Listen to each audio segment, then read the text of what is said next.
The first few weeks on campus have been great. Adjusting to the workout schedule and getting into it was great, fantastic, and letting the other guys show me the way has always been fun. So it's been a great couple of weeks. What did you kind of hope to gain by enrolling this semester as opposed to waiting until the season? Getting stronger, getting to the film, learning stuff that guys might have trouble learning when they get here in the fall.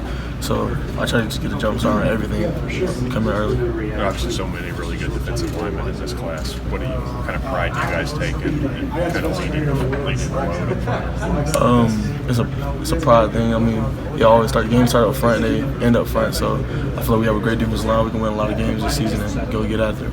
Your decision came down a little later than some other guys, obviously, on signing day. Just what kind of put Kentucky over the edge for you?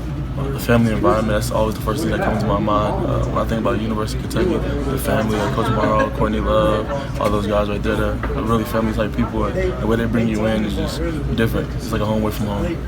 What about Coach Morrow made him important in that process? Obviously, he's taken on a bigger role recruiting in-state guys in the last few years. Coach Morrow, I feel like he's a dad to me. He's always been there for me ever since I got the offer. Forever ago, they always came in contact. He always came to see me. I came to my school, came to a couple games this season. So it was great having him in my life through this process and all the way up to the end. I asked a couple of the other guys, has there been a moment coming in where it's hit you? It's like, man, I'm in SEC football now. Probably about the first week of workouts. You get adjusted to it early mornings, so you come in there and it's like, yeah, the work is really real. It's different. It's way different from high school. So, I mean, Coach Ed said the first week of workouts, some people were in there not really struggling but falling behind. He told them it's the SEC, you got to work. So we started working. What are your expectations for the fall? I mean, obviously, so many good linemen in this class. They've got a couple spots in the rotation open. Just what are your kind of goals? Goals is getting there as a freshman, really start playing and go get after it. Just get on the field as much as I can as a freshman. Is that something is it important to you? Would you like to play this? Some guys feel like it's beneficial for them to kind of ease their way in and have that red shirt. Yes, sir. I mean, it's really up for grabs right now with as many defensive line we have. It's really up for grabs. So we'll see who goes out there and works, and I feel like they're gonna put the best guy on the field. So whoever works is gonna work this season. Does it feel good for you to know that you're here for the spring? I mean, some of the other guys in your class aren't coming for a few months, so you might be getting a little head start. Oh yes, sir. We all stay in contact, so they know everything we do. We have a big old group chat, so we all talk to each other every day. But I feel like it really is a jump start, especially in SEC football, being able to come in early and go get after it. Did you see the video? I think it was your commitment where Coach Morrow broke in.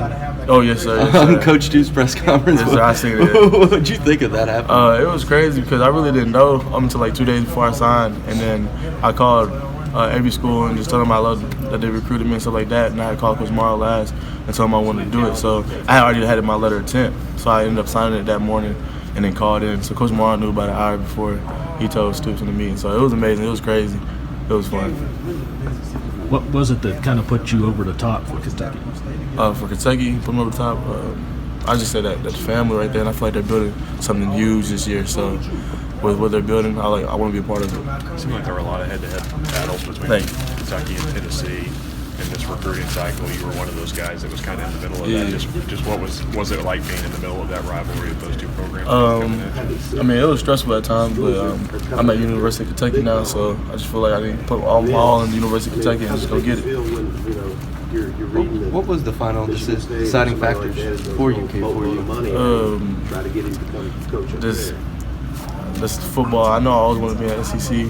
I looked at other couple of conferences, but SEC was like I felt always was a place for me ever since I was little. So it was this battle between them two right there, and then they came down to the end. But University of Kentucky, where I'm at, so I love it here.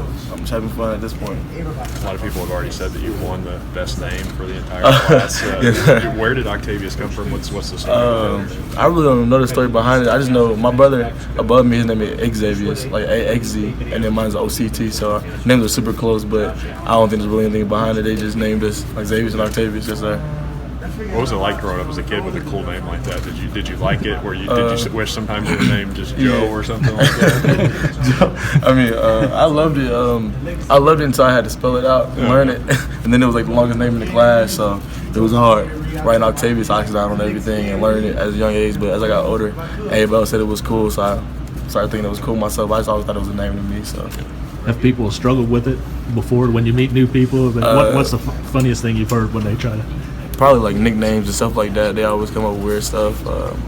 But high school they call me Double O or Ox, so I got like crazy. Like I might get fans say Double Ox Bach. That's probably the funniest thing I've heard. But other than that, it's really just my name. It's like substitute teachers usually get it wrong, but other than that, that's all.